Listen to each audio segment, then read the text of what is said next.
Je, sheria za kaunti kuhusu hazina zimerahisisha njia za kupata mikopo? Ndio swali letu hii leo. Nambari ya arafa ni 22155 au kupitia mtandao wa Twitter @KTN News ama @mkapombe ukitumia hashtag mbiu ya KTN. Kama ndivyokuarifu, tutakuwa naye mwakilishi wodi ya Iriaini David Mwangi Kabadha ambaye anaungana nasi kutoka bunge la kaunti ya Nyeri. Tutakuwa tunazungumza naye baadaye, lakini kwanza hebu tuangazie jinsi hali ilivyo angani. Idara ya hali ya anga nchini imetabiri kuendelea kunyesha kwa mvua katika sehemu kadhaa nchini katika muda wa siku chache zijazo. Akizungumza na KTN News mchana huu, mkurugenzi wa idara hiyo Samuel Mwangi amesema kuwa mvua inatarajiwa kunyesha katika muda wa wiki 4 zijazo, wakati ambapo mafuriko yameshuhudiwa katika maeneo kadhaa nchini. Watu 20 wameripotiwa kufa maji katika muda wa mwezi mmoja. The areas of Nairobi, much of central Kenya, southeastern Kenya, northeastern Kenya, and generally the northern parts of the country, these areas should see rainfall going up to sometime in May, and thereafter dry conditions. For the counties of western Kenya and the parts of Rift Valley, particularly the North Rift, what we call the Kenya basket, the Kenya bread basket, these are Uasin Gishu, Trans Nzoia. These areas have much of their rainfall actually in July and August. So we should expect these areas to continue receiving rains. Tukisalia na hayo, shughuli za kusafirisha chakula cha msaada kwa wahasiriwa wa mafuriko katika kaunti za Tanariver na Garissa zimetatizika baada ya barabara kufungwa kutokana na mafuriko hayo. Gavana wa Tanariver Dhado Godana amesema kuwa serikali ya kaunti hiyo imepata msaada wa vyakula na dawa, lakini wameshindwa kuwafikia walioathirika. Dhado amewahakikishia wakazi wa Tanariver kwamba mipango ipo ya kujenga bwawa litakalopokea maji ili kukomesha mafuriko yanayoripotiwa miaka nenda miaka rudi.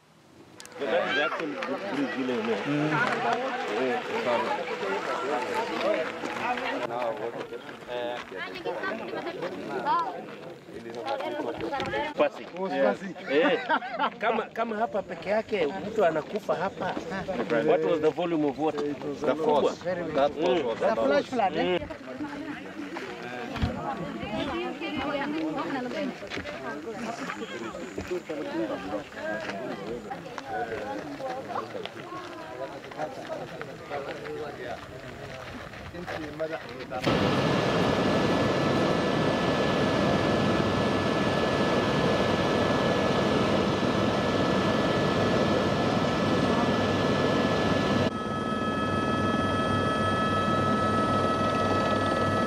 Hii barabara yetu wasipewe contractor, briefcase contractors.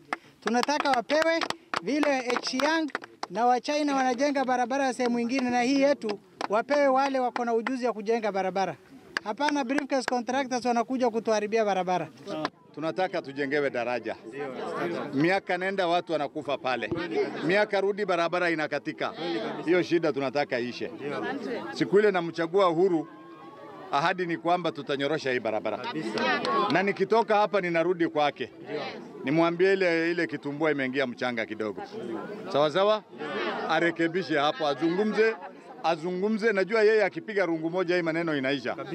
Sawa sawa? Nitaenda kumwambia Mheshimiwa Rais sasa wakati ya kupiga nyundu bura imefika. Hii barabara ilikuwa training ground ya NYS. Wamejaribu, hatukatai. Lakini tunataka wakati tunaendelea vile sasa imechukuliwa na National Highways, watengeneze vitu vizuri kwa utaalamu unaostahili. Si sawa? Asante.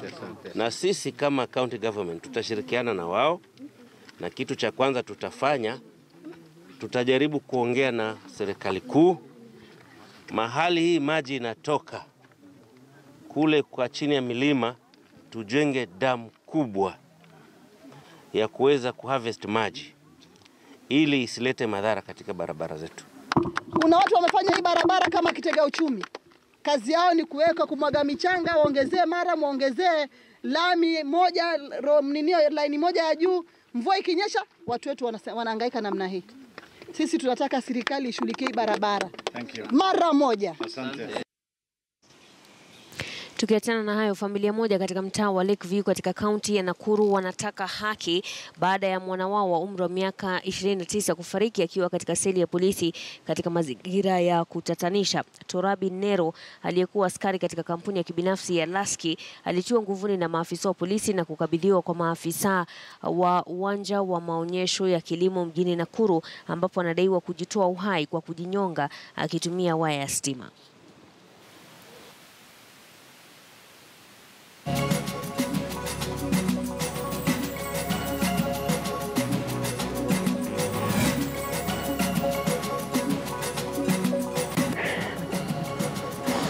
That police officer akasema it's only the guy who can give us the information. Kukaa kidogo akamake a phone call, katuambia tuende Central Police Station. Ndio tumeenda tena na madhe kuenda tukona deputy OCS. Akaanza kutuambia and he was so busy. Phone calls na hiyo over yake. Akatuambia ati Tora aliletwa hapo Central. Akajinyonga ati kuna cell huko nyuma, cell 5. Tora alijinyongea hapo. Ati kuna waya ina hang from ndani ya cell hadi nje. Nikamwambia, by the way, I didn't feel free na hiyo information. Nikamwambia, hata kama amejinyonga, I know, nilikataza wanaume wake kuharass Tora. Because you can't damage a person's reputation in public. How do you go lay a search in somebody's house in her absence? There is no such warrant. There is no identification. Lasky Security Company must give me my son and his dues. Mwaka 1987 sheria ya Sectional Properties Act iliidhinishwa nchini Kenya kushughulikia umiliki wa sehemu ya jengo, kwa mfano nyumba moja kwenye orofa. Miaka 30 baadaye, Wakenya wengi hawafahamu sheria hii, wajenzi na wauzaji wa nyumba fulani wakichukua fursa hii kuwalaghai wanunuzi. Mark Namaswa ana maelezo zaidi. Ikilinganishwa na mwaka wa 87 na mwaka wa 90, wakati sheria ya Sectional Properties Act ilipopitishwa rasmi, umiliki wa mijengo umebadilika sana na ardhi kuwa finyu zaidi. Kwa sasa umiliki wa nyumba kwenye orofa almaarufu the apartments umeshika kasi, ukifanya ufahamu wa sheria hii swala la lazima. When you just finish school and you take a loan and buy an apartment, you are given a sublease by the landlord. Yeah? But in many cases you will see that the same landowners who have given you a sublease, they use the mother title to go and take a loan from the bank. Hali imekuwa telezi kwa wanunuzi wa nyumba, ikitokea kuwa muuzaji achukue mkopo kutumia hati miliki ya ardhi hiyo, serikali ikipania kuainisha sheria hiyo kupitia marekebisho na kuhusisha umma. Once we amend, then there will be no option. All the developers will have to submit to the law and allow for the closure of the title which they hold, because they have sold the property. So why should they still continue being there? Sheria ya Sectional Properties Act mwaka wa 87 inampa mmiliki wa nyumba kwenye orofa ya juu haki sawa na yule wa chini, inaondoa nguvu kwa hati miliki ya awali, na hamna maendeleo yoyote yanaweza kufanyika bila ruhusa ya kila mmiliki nyumba kwenye orofa hiyo. The Ministers Committee will be going round to Kisumu, Eldoret, Mombasa. By May, we should be now sitting down to finalize the document. Warsha ya leo iliwaleta pamoja wadau kutoka mashirika ya ujenzi, mabenki na maafisa wa wizara za ardhi na nyumba na afisi ya mkuu wa sheria. Mark Namaswa, KTN News. Tuelekee pwani sasa. Halmashauri ya kukabiliana na mihadarati nchini NACADA kwa ushirikiano na serikali ya kaunti ya Mombasa pamoja na taasisi za serikali kuu zimetangaza kampeni ya kukabiliana na mihadarati katika siku 100 zijazo. Tatizo la mihadarati limeendelea kuwa donda sugu hadi kusababisha usalama kuwa changamoto katika baadhi ya maeneo. Serikali imetakiwa kukabiliana na walanguzi wa dawa za kulevya pamoja na kuhakikisha kuwa maeneo ya burudani yamedhibitiwa kwa vileo na huduma wanazotoa. Serikali ya kaunti pamoja na wanasiasa wameombwa kuwa mstari wa mbele katika vita dhidi ya mihadarati. Attitudes of our own approach as communities and as Kenyans. A social problem is brought about because people accept a certain orientation. We have taken it as a business.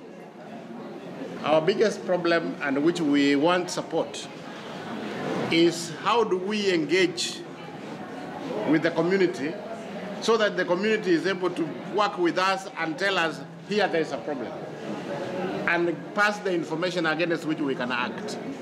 That is our biggest challenge, and this is why we are here trying to engage the community so that we can enter into partnerships. There are serious gaps in terms of how these licenses are issued. We believe it is not multi-sectoral. There are some other players who are left out in the process of the issuance of this license. And that is one thing we want to correct.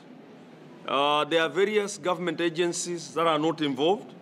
And we believe the more we keeping them out, the more this problem continues.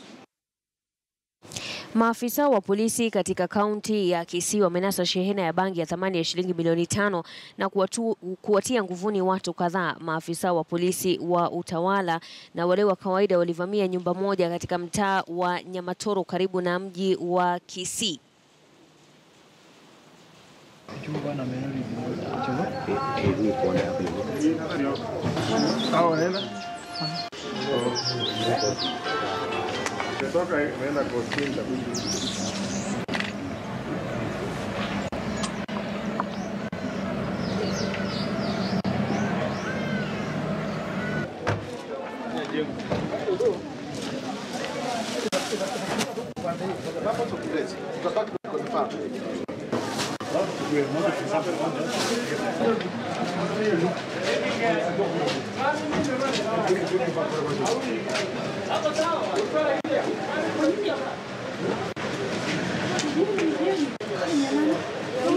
Polisi wako macho, tumeweka lockups, tumeweka good intelligence network, na wananchi tuko nao pamoja.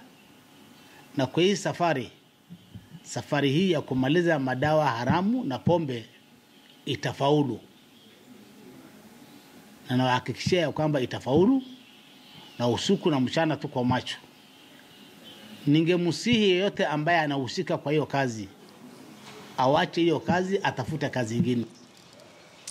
Turudi pwani. Shirika la Msalaba Mwekundu nchini Kenya limekadiria kutumia jumla ya shilingi milioni 20 kwa miradi ya maji katika kaunti ya Lamu ili kuzuia mateso wanayopitia wakazi wanapotafuta bidhaa hiyo muhimu. Tayari Red Cross wametumia shilingi milioni 5 katika kuchimba visima viwili katika eneo la Hindi. Akizungumza wakati kupokezwa kwa visima hivyo kwa kaunti ya Lamu, Gavana wa Lamu Fahim Twaha na mkurugenzi wa Red Cross eneo la Pwani Hassan Musa wamesema kuna mpango wa kuweka kiwanda cha kusafisha maji ya baharini yaweze kutumika majumbani. Mpango huo unalenga visiwa vya Faza, Wajumwali, Kizingitini miongoni mwa vijiji vingine kisiwani Lamu.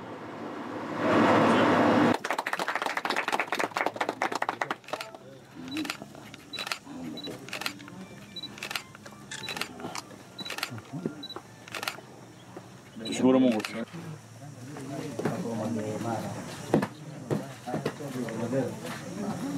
Tunashukuru shirika la Red Cross kwa kutufungulia mradi huu ambao utasaidia sana kupunguza shida ya maji katika sehemu hii ya Hindi na area ya Mokowe vile vile. Na tunawa encourage waendelee kusaidia kwenye mradi yetu, na tunatarajia tutaweza kufanya partnerships nyingi katika siku zitakazokuja. Kuna mradi leo pia tumetembelea ule wa drug rehabilitation, wamejenga center nzuri ambao tuna matumaini kwamba itafanya kazi vizuri kusaidia vijana ambao waliingia kwenye hiyo mitego wajikomboe na huo uzoefu mbaya wa madawa na nini, waanze kuangalia namna kujiendeleza kimaisha. Wao wamejenga jina lao kwa sababu wanafanya kazi kwa bidii na uaminifu na wanaweza kuattract donors, na ninge encourage sectors nyingine katika nchi yetu ya Kenya waige mfano huo wa kuwa transparent na kufanya kazi vizuri. Wakipewa misaada wasichezee pesa za wafadhili, ndio tutazidi kupokea misaada kuendeleza nchi yetu. Amri imetolewa huko Naivasha kubomolewa kwa majengo yaliyo kwenye mikondo ya maji. Gavana wa kaunti ya Nakuru, Kinyanjui, amesema kwamba operesheni hiyo haitasaza hata ghorofa zilizojengwa kwa ukiukaji wa kanuni hizo.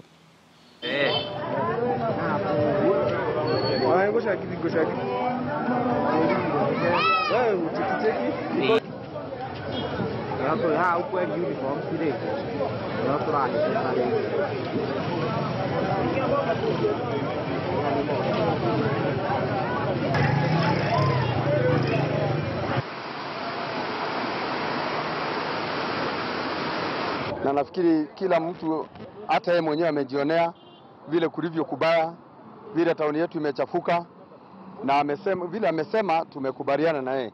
Vile vile kuna jambo ambaye tungetaka kufuatilia zaidi kuhusu grabbing ya plots hapa katika tauni hii yetu.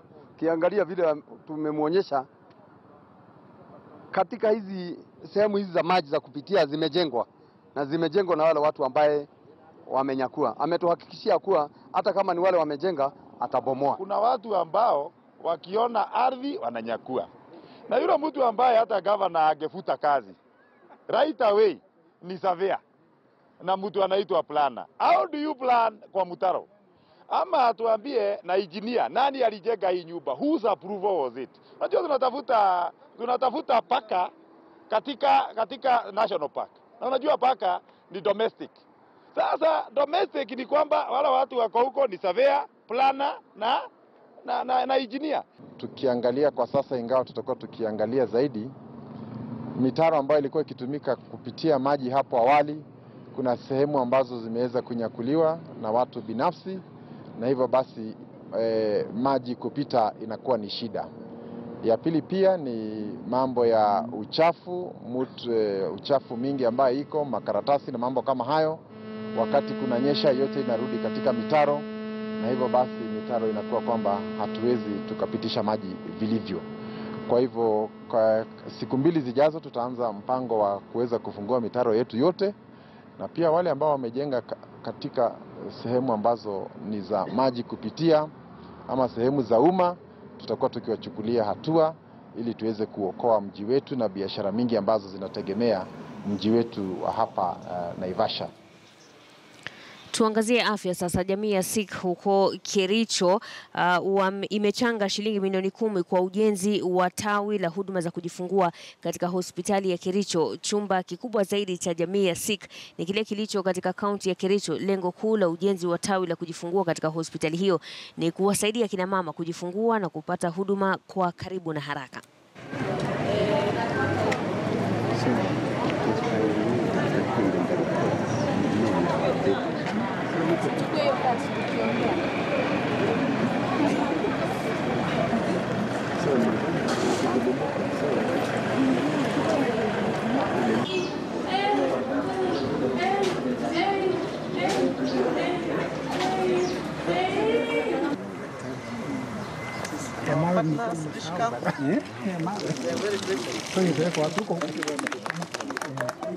You know, our Holiness Babaji Paisha Mendar Singh Ji, his vision is to see this hospital in very good shape in the new modern hospital. So one of our group came from UK 2 years ago. So they see the present situation of this place. But they see the maternity ward. They decided to put a new maternity ward. So they gathered together. So they planned to raise some funds. They organized one charity walk. They climbed the Mount Kilimanjaro. We are going to build a new building, and I'd like to say thank you very much to the GNNSJ, which is the Nishkam community here in Kericho, for the partnerships that we are having with them. And this is one of them, where we are going to construct the building together with them on a matching funds basis. They put a shilling, we put a shilling. And so we are looking to have a state-of-the-art maternity wing for our mothers. Kwingineko, wavuvi katika eneo la Muhuru Bay, kaunti ya Migori wameingiwa na woga kutokana na mateso ya kila mara kutoka kwa maafisa wa usalama kutoka taifa jirani la Uganda, wakisema huenda uvuvi eneo hilo ukasitishwa. Madai hayo yanajiri baada ya wavuvi kutoka eneo la Ngore kuzungumzia mateso wanayopitia. Eneo hilo ambalo awali lilikuwa na zaidi ya wavuvi 1000 sasa limesalia na wavuvi 150 pekee.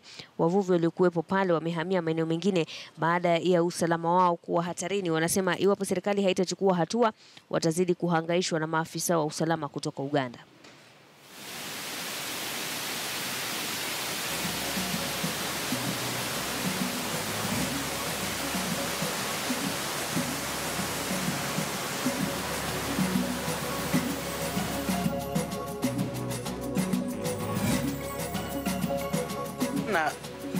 Na ile idadi ambayo tulikuwa tunapata kitambo na sasa hivi kuna tofauti.